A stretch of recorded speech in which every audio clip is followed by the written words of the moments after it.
So Daniel chapter 1, verse 1 to verse 8.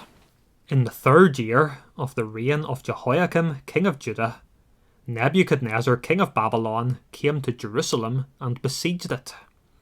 And the Lord delivered Jehoiakim, king of Judah, into his hand, along with some of the articles from the temple of God.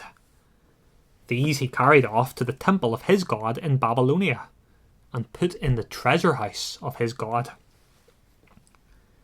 Then the king ordered Ashpenaz, chief of his court officials, to bring in some of the Israelites from the royal family and the nobility, young men without any physical defect, handsome, showing aptitude for every kind of learning, well informed, quick to understand, and qualified to serve in the king's palace. He was to teach them the language and literature of the Babylonians. The king assigned them a daily amount of food and wine from the king's table. They were to be trained for 3 years, and after that, they were to enter the king's service. Among these were some from Judah: Daniel, Hananiah, Mishael, and Azariah. The chief official gave them new names. To Daniel, the name Belteshazzar; to Hananiah, Shadrach; to Mishael, Meshach; and to Azariah, Abednego. But Daniel resolved not to defile himself with the royal food and wine, and he asked the chief official for permission not to defile himself in this way.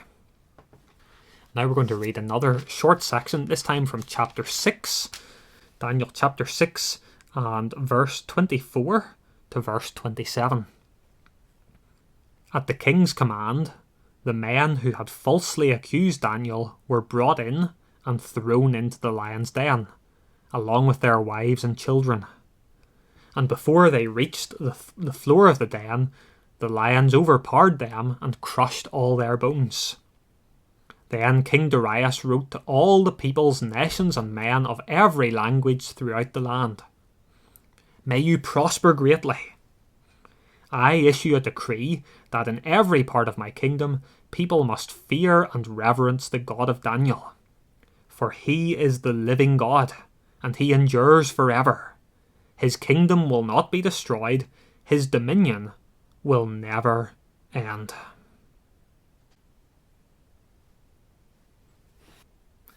If you've ever watched The Lord of the Rings, you'll know that there's a scene really near the start when Frodo and Sam are just setting out on their journey, and they're walking through a field, and Sam just suddenly stops, and he says, "This is it. If I take one more step, this will be the furthest away from home that I have ever been." He's about to leave behind everything that is familiar and comforting. He's about to step into a land that is completely unknown, and he finds it to be a really daunting experience. Well, I wonder, do some of you this evening feel a little bit like that? We're on the threshold of Daniel chapter 7. And if you take one more step, it'll be the furthest away from home you've ever been. You're leaving behind those stories that you know so well: Daniel and the lion's den, the 3 men and the fiery furnace, and you're about to walk into a land that is strange and unfamiliar. You know, I've told you before, maybe told you too many times, that I really love old maps. And sometimes old maps have this very interesting quirk. There's a very strange phrase that sometimes appears. Let's say, for example, there's an ocean, or there's a desert, and the map maker didn't know what was on the other side of that ocean or desert. Well, sometimes he would sum it up with 3 words: "Here be dragons." And I think that sums up not just this sermon tonight, but all of our sermons for the next number of weeks on the second half of the book of Daniel. And I say that for 2 reasons.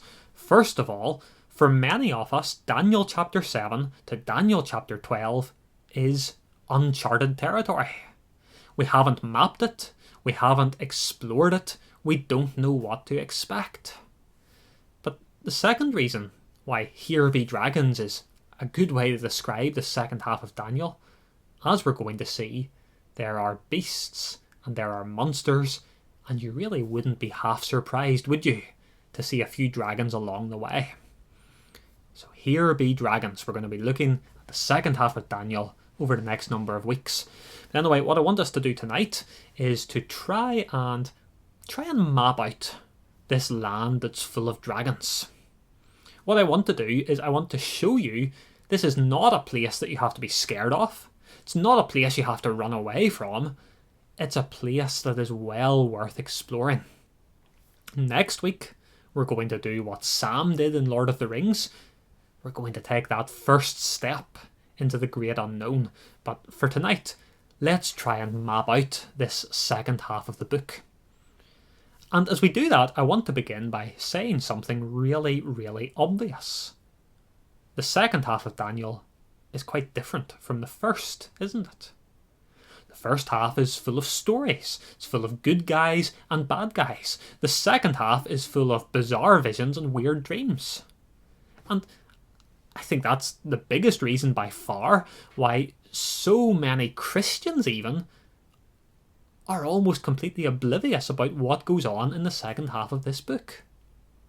They just can't get their head around the strangeness of what they're encountered with. I wonder, maybe even for some of you, you've started trying to read the second half of Daniel and you've given up. And you've said to yourself, I'm just not smart enough to understand what's going on. Well, in the nicest possible way, let me tell you, you're talking nonsense. If you only remember one thing from this evening, let it be this. The second half of Daniel is far more simple and far less difficult than you think it is. See, we think that this book is difficult to understand because it's written in a style that we are not used to. The first half is written in what's called narrative style. He did this, she did that. The second half is written in what's called apocalyptic style. Now, I realise that sounds daunting, but as we're going to see, it's not really. Apocalyptic, basically it comes from the word which means to draw back. As in, you draw back the curtains to see what's on the other side. There's nothing daunting about it at all. And even though this style of writing seems strange to us in 2020, it was actually common enough whenever it was written. The first people to read this book, they wouldn't have been remotely put off by all of this imagery and all of these visions. And so we need to see, as we get ready to go into this second half of the book, it's not nearly as intimidating as we think it is. Maybe I could illustrate it like this. I want you to imagine that you have a friend. This friend grew up a long, long way away from here. He grew up in the middle of a jungle. He speaks a completely different language, and he has never seen TV, and he has never read a fairy tale. And I want you to imagine this friend comes to visit. And everywhere the two of you go, you have to translate everything that's said into his language. I want you to imagine just how confused he would be by some of the things that people say. It's getting late. I'd better go home before I turn into a pumpkin. Or, I wouldn't listen to that man. He's always crying wolf. Or, the worst one. Sometimes you have to kiss a lot of frogs before you find your prince. Okay, they're not everyday phrases, but imagine how baffled your friend would be. But you would have no problem understanding those whatsoever, because you have grown up with fairy tales. You have grown up with those cultural references.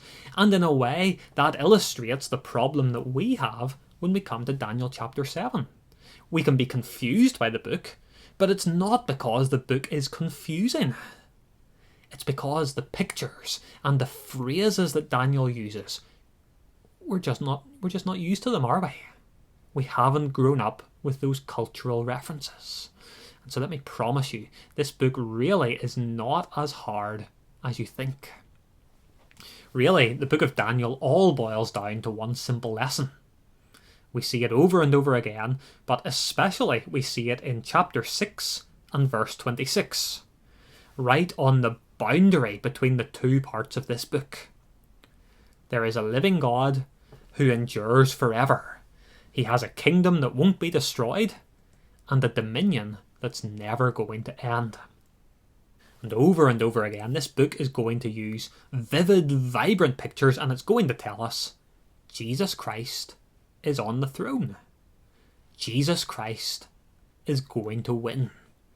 And it's really as simple as that. Well, hopefully I've persuaded you that this book is not as difficult as you think it is. What I want to do with the rest of this evening is to try and give you two different ways of understanding these chapters. Because chapter 7 to chapter 12, they're actually giving us two different views, or two different angles of what's going on in the world. And the first view is the view from the map room. The view from the map room. If you ever visit London, you need to go to the Churchill War Rooms. They're near Downing Street. Basically, it is an underground bunker, and Winston Churchill and some of the top commanders would have spent a lot of time there during World War II. And one of the best parts of that bunker, one of the most important parts, is the map room. And the map room is exactly what it sounds like. You have huge big maps on the wall. And those maps provide you with a bird's eye view of the war. The commanders are able to see coastlines, they're able to see airfields, they're able to see entire armies, they're able to see naval convoys. It's brilliant. But just think of the difference between the view from the map room and the view from the battlefield. Imagine what it's like to be a private. Everything is about what's directly in front of you. Can we capture this hill? Can we hold this riverbank? How much ammo do we have left? And even though you are in the thick of the battle, even though you have a front row seat, you actually have no idea about how the war is going. But the men in the map room, they know exactly how things are. Well, the book of Daniel is all about a war. It's a war that you and I fight in every single day. It's the war between the kingdom of Jesus Christ and the kingdom of the world. And Daniel and his friends, they are like foot soldiers in this war. And the first 6 chapters of Daniel, they describe their experience on the front line. You think about some of the different battles they faced. The fiery furnace. That's like an enemy ambush, isn't it? The enemy is going all out to try and break Shadrach, Meshach and Abednego. Daniel's bedroom in chapter 6. That's like a frontline trench, isn't it? Is Daniel going to pray to God, or is Daniel going to break? And the enemy blasts, and the enemy fires with everything that he's got, and the pressure on these men is absolutely astounding, and yet these brave soldiers hold their ground. And that's great, that's inspirational. By giving us these stories, God is showing us it is possible to stand firm. If we follow in these men's footsteps, if we trust in God, we can come under fire and yet we can persevere. And that's wonderful. That's encouraging. But God also knows. When you're in the heat of the battle, when you feel like you're being absolutely pummeled by the enemy, it's sometimes even more helpful to see the big picture. And so in these chapters, God takes us away from the trenches. He takes us to Command HQ. He ushers us past the guards. He escorts us into the map room, and he points to the pins, he points to the markers, and he says, everything is going completely according to plan. He says, look, there's your battlefield. Yes, the enemy's advancing. Yes, the enemy is blasting you with everything that he's got. But step back. Look at the big picture. See how all of the enemy's plans and all of the enemy's offensives are completely in vain. See how we have got him exactly where we want him. If you want to think about it like this, Daniel 1 to Daniel 6 and Daniel 7 to chapter 12 are basically the same story. It's just that in the first half, you're in the trenches. You're with Private Daniel, Private Shadrach, Private Meshach, Private Abednego. In the second half, you're in the map room. You're standing beside the Commander-in-Chief himself. And I really hope and I'm praying that that's going to be a big help to you over the next few weeks. Maybe right now, you really, really feel like you're in the trenches. You really, really feel like you're being pounded and bombarded by Satan's artillery. You're facing wave after wave of temptation. You're so discouraged by sins that seem to have you in their stranglehold. Maybe you're getting it in the neck from some member of your family.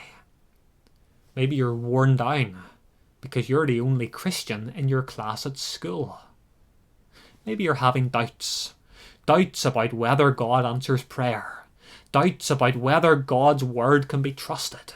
Doubts about whether it's actually worth continuing at all.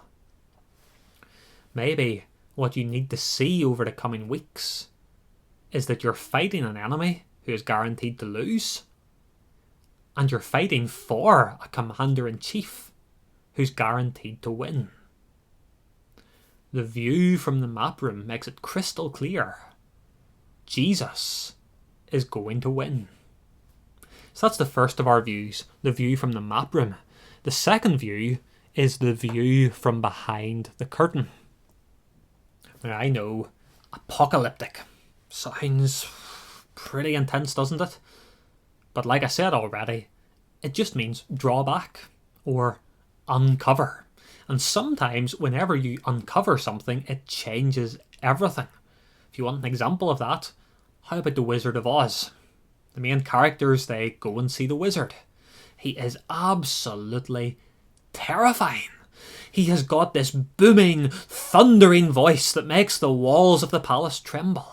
And as they come into the throne room, they see these searing, blistering bursts of fire and smoke that are blasting out from the throne.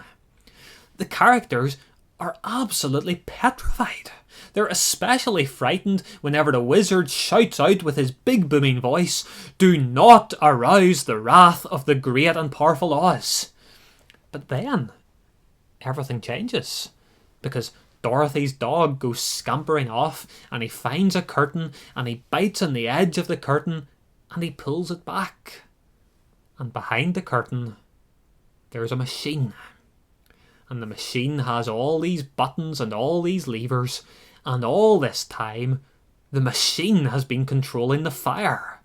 The machine has been creating the smoke. The machine has been generating the big booming voice. And there, standing behind the curtain, pulling the levers and pressing the buttons, is an ordinary, not even remotely impressive old man. So much for the wizard. And when he realises that he's been rumbled, he panics, and he desperately tries to cover up the truth, and he gets the machine to play the big booming voice one more time, and he says, "Pay no attention to that man behind the curtain." But it's too late. The truth is out. There is no great and powerful Oz. There's nothing but a feeble old man. And that really is the second half of Daniel in a nutshell. God pulls back the curtain, and that changes everything. God shows us these enemies in all of their terrifying fire and all of their fury, but then he says to us, look beyond the pyrotechnics. Look at who they really are. And that is an incredibly helpful thing. You know, the book of Daniel was originally written for believers who were about to face persecution. That persecution was going to be incredibly painful, but God doesn't brush it under the carpet. He doesn't tell them to forget about it. He does the opposite. God gives these people these awful, ghastly, terrifying pictures to show them just how awful the persecution's going to be.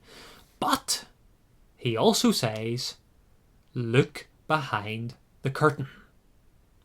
Behind all of the swords and the soldiers and the tyrants and the terror, there is a weakness and a fragility. God says to them, look at the world from my perspective, from the perspective of the one whose dominion lasts forever. And what do you see?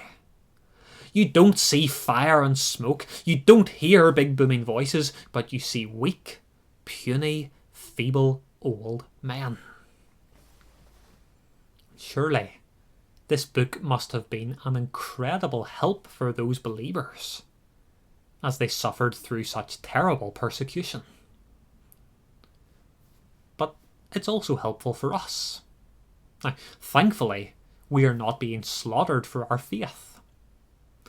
But we do face opposition every single day.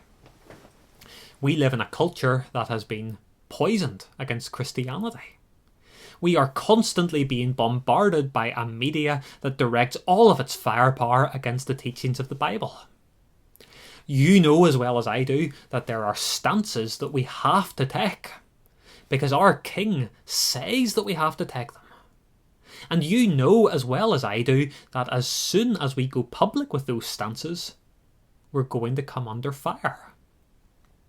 And yes, thankfully we're not facing bombs or bullets or mobs or machetes. But those snide looks, those catty comments, they still hurt, don't they? God says to us, look behind the curtain. Look beyond the pyrotechnics. See how weak my enemies truly are.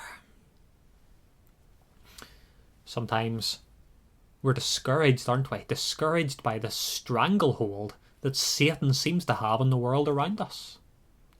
We're discouraged by how so many people have no interest whatsoever in the gospel of Jesus Christ. We're discouraged by how blatant lies about Jesus, lies about sin, lies about salvation seem to be almost impossible to dislodge. But God says to us, look behind the curtain. Realise that Satan is nowhere near as strong as he likes to pretend he is. What about when we watch the news? There's all sorts of awful people out there, aren't there? All sorts of awful things going on in the world. But whether it's the Kremlin or the White House or Pyongyang or Beijing, God says to us, look behind the curtain. Realise how weak these people really are. Even think of something like COVID. Or if not COVID, if you don't want to think about that anymore, think about whatever the next big catastrophe is going to be. God says to us, look behind the curtain.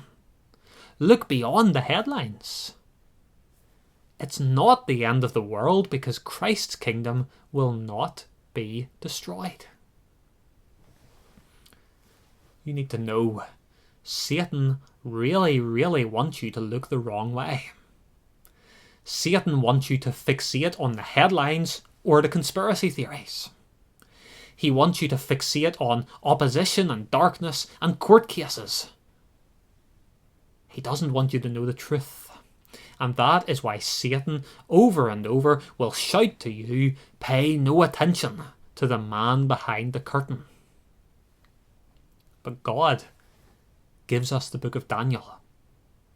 God pulls the curtain back. And God says to you, come and see what's really going on. My kingdom will not be destroyed, and my dominion will never end. God says to you in these next 6 chapters, come and see that Jesus Christ wins.